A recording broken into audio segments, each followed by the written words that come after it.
IT job కోసం try చేస్తున్నారా? Coding ట్యూటర్లో ట్రైనింగ్ తో పాటు స్టైఫండ్ అండ్ 100% జాబ్ గ్యారంటీ.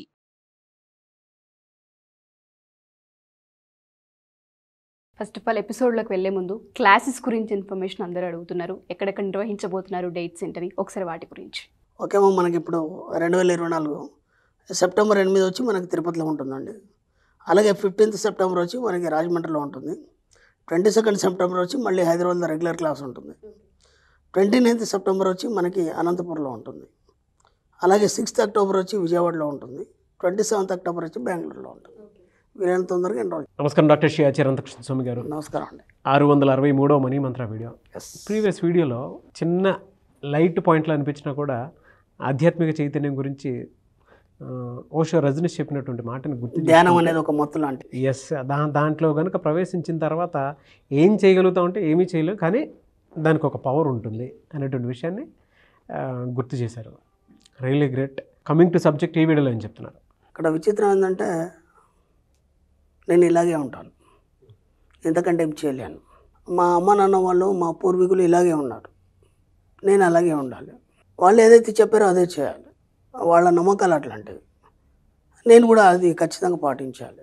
పొదుపు చేయాలి, ఎక్కువ ఖర్చు చేయొద్దు, ఓకేనా? ఉన్నంతలోనే ఖర్చు పెట్టుకోవాలి, అప్పులు చేయొద్దు. ఇవన్నీ ఏంటంటే నీ ఆలోచనలకు నువ్వు బందీ అయిపోయినావు. ఎప్పుడైతే నీ ఆలోచనలకు నువ్వు బందీ అయిపోతావో నువ్వు బయటపడలేవు. నీ యొక్క జీవితంలో ఒక వికాసం అనేది జరగదు, ఓకేనా? ఒక అనంతమైనటువంటి వెలుతురు నువ్వు చూడలేవు. ఎలా అంటే ఒక చీకటి గదిలో బంధించిన వాళ్ళలాగా అయిపోతావు. ఎందుకు?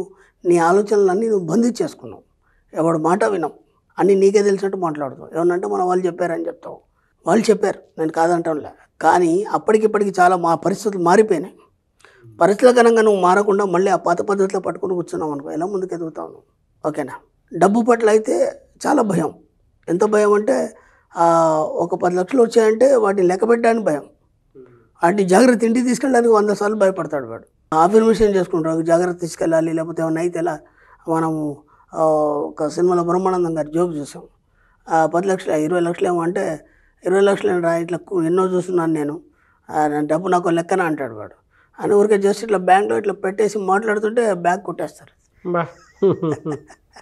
బ్యాగ్ కొట్టేస్తారు. కొట్టేసిన తర్వాత మళ్ళీ దొరుకుతుందిలే అంటే ప్రతిదీ భయమే మనిషికి. ఈ భయాలు ఇవన్నీ ఎలా వచ్చాయంటే నీ ఆలోచనలకు నువ్వు బందీ కావడం వల్ల ఇవన్నీ భయాలు వచ్చాయి. అర్థమైందా? కాబట్టి ఎప్పుడైతే ఆ ఆలోచనలనే బందీ నుంచి నువ్వు బయటపడతావో అప్పుడు నువ్వు స్వేచ్ఛను పొందగలుగుతావు. ఎప్పుడైతే నువ్వు స్వేచ్ఛను పొందగలుగుతావో అప్పుడు ఈ ప్రపంచాన్ని చూడగలుగుతావు. ఎప్పుడైతే ఆ ప్రపంచాన్ని చూడగలుగుతావో నీ కోరిక వెళ్ళు అని బయటికి పెళ్ళిబుక్తావు. ఎప్పుడైతే పెళ్ళిబుక్తావో అవన్నీ నువ్వు అనుభవించగలుగుతావు. కాబట్టి నీ ఆలోచన నుంచి, ఆ బందీ అయిన ఆలోచన నుంచి నువ్వు ముందు బయటికి రావాలి. తోట లాంటి ఆలోచనలు, మాటలు. ఎస్, ఆలోచనలో ఎప్పుడైతే బందీ అయిపోయినా ఆ బందీ అయిన ఆలోచన నుంచి నువ్వు బయటికి రావాలి. ఫస్ట్ బయటికి రానంత మటుకు నీ జీవితంలో వికాసం అనేది జరగదు. నువ్వు ఒక ముడుచుకున్న మొగ్గలాగే ఉంటావు తప్ప ఏనాడు కూడా బయటికి రాదు. ఇప్పుడు దాని నుంచి బయటికి రావాలంటే ఏం చేయాలి, ఓకేనా? ఫస్ట్ మన సబ్జెక్ట్లోకి ఏవైతే ఉన్నాయో సమాజం నుంచి కానీ లేకపోతే చిన్నప్పుడు నేర్చుకున్నాయి వాటన్నిటిని మనం పటాపంచలు చేసేయాలి. అంటే నీకున్న మూఢనమ్మకాలు తీసేయాలి.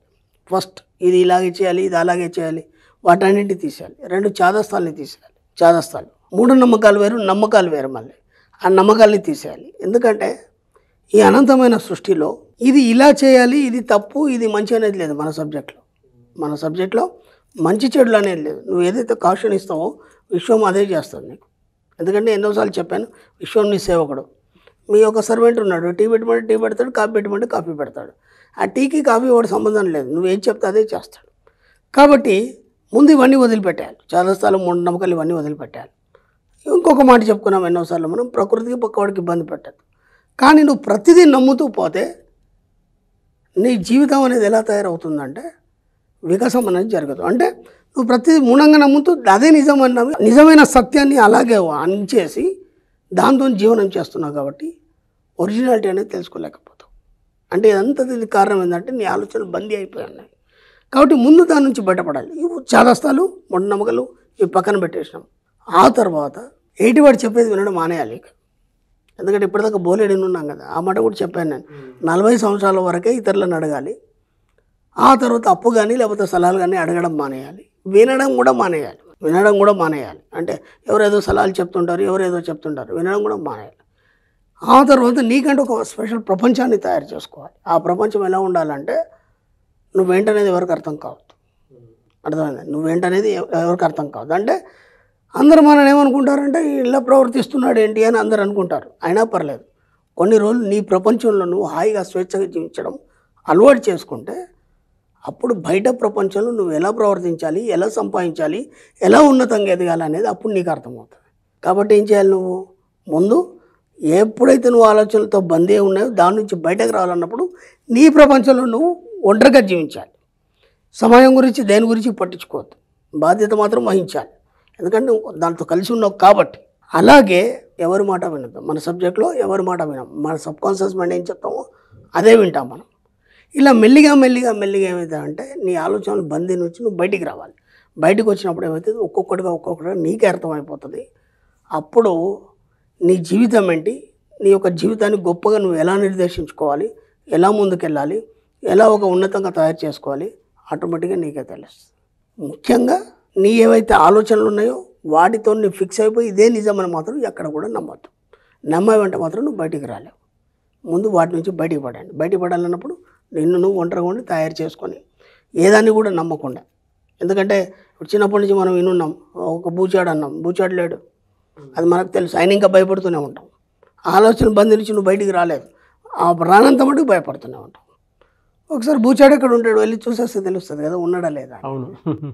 మన సబ్జెక్టులో ఏదైతే మనం భయపడతామో దాంతోనే మనం సాహసం చేయడం అనేది జరుగుతుంది. ఎప్పుడైతే అలా చేస్తావో నీ ఆలోచన బంధించి నువ్వు బయటపడి ఒక స్వేచ్ఛ జీవితాన్ని నువ్వు గడుపుతూ ఆనందంగా ఉన్నతంగా జీవించగలడం అనేది జరుగుతుంది. ఒకసారి ప్రయత్నం చేయండి. కానీ సబ్జెక్ట్ మాత్రం భలే అనర్గళంగా వస్తుంది సార్. ముడిచిపోయిన మనస్తత్వాలు అంటారు. ముడిచిపోయిన మనస్తత్వాలు నీ ఆలోచనతో బందీ అయిపోవడం. ఆ ముడిచిపోయిన మనస్తత్వాల నుంచి ఒకసారి బయటికి రావాలి. అది ఎందుకు ముడిచిపోయిన మనస్తత్వాలు అవుతాయి? నువ్వు ఎప్పుడైతే నీ చుట్టుపక్కల వాళ్ళు అందరు తింటావో ఇవి నిజమని నమ్మి అలా ఉండిపోతావు. ఒక్కసారి నీకు నువ్వు ఆలోచించి నీ ఇన్నర్ మైండ్తో కనెక్ట్ అయినప్పుడు ఆటోమేటిక్గా స్వేచ్ఛ అనేది లభిస్తుంది. అప్పటిదాకా నువ్వు బయటికి రాలేవు. కానీ మీరు చెప్పే దాంట్లో నాకు ఒకటి చాలా బాగా నచ్చుతుంది. పక్క నుండి ఇబ్బంది పెట్టకూడదు, ప్రకృతిని ఇబ్బంది పెట్టకూడదు. మన సబ్జెక్ట్లో ఉండేటువంటి థియరీ ఏదైనా ఉంది అని అంటే అదే, ఎమోషన్ కూడా అదే. అండ్ స్వేచ్ఛగా జీవించండి అనేటువంటి విషయాన్ని గుర్తు చేస్తూ చెప్తూ ఉంటారు. నెగటివ్ థాట్కి ఎక్కడా కూడా చిన్న రూపం కూడా దాల్చకుండా చాలా పాజిటివ్ మోడ్లోనే సబ్జెక్ట్ని ఒకదానికొకటి ఇంటర్లింక్ చేసుకొని మరి ఫాస్ట్గా తీసుకొని వెళ్ళిపోతూ ఉంటారు. యూనివర్స్ అలా కనెక్ట్ అయిపోవడం వల్ల అనుకుంటాను, చక్రాస్ యాక్టివేషన్ ఆ విధంగా జరగడం వల్ల అనుకుంటాను. ఏం చెప్తానంటే మీ భావాల్ని స్వేచ్ఛగా విషయంలోకి ప్రకటించండి. అవి నిజమై మీ భౌతిక రూపంలో మీ ముందు ఉంటాయి. సింపుల్. గ్రేట్. థ్యాంక్ యూ అన్న. Thank you so much doctor Shri Acharya Anantakrishna Swami గారు. థ్యాంక్ యూ అండి.